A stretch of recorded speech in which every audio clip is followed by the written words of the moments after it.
అందరికీ నమస్కారం అండి. నేను మీ జగదీష్ టెంకాయల. ఐబొమ్మని ఎవరు ఎంకరేజ్ చేయకండి. సినిమాని థియేటర్లోనే చూద్దాం.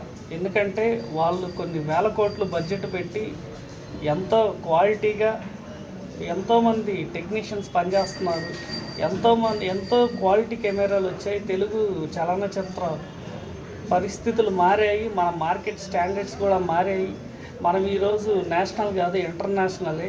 అది ఒక మగధీర, ఒక బాహుబలి, పుష్ప 2 ఇలాంటి సినిమాల్లో మన రేంజ్ ప్యాన్ ఇండియా కాదు, ప్యాన్ వరల్డ్లోకి వెళ్ళిపోయింది. సో ఇంత పెద్ద మన తెలుగు సినిమా ఇంత ఖ్యాతి పెరిగినప్పుడు దయచేసి మనం ఐబొమ్మని ఎంకరేజ్ చేయడం అనేది కరెక్ట్ కాదు.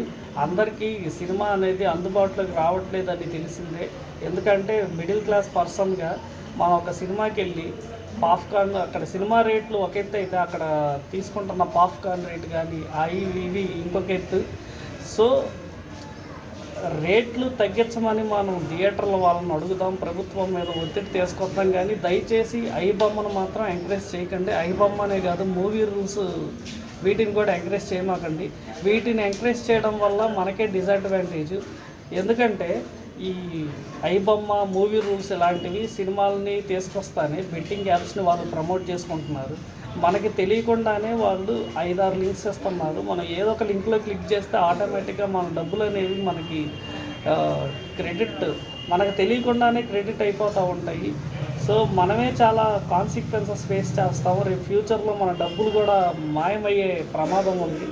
సో దయచేసి ఎవరు ఐబొమ్మని అలాగే మూవీ రూల్స్ వెబ్సైట్ని ఎంకరేజ్ చేయకండి.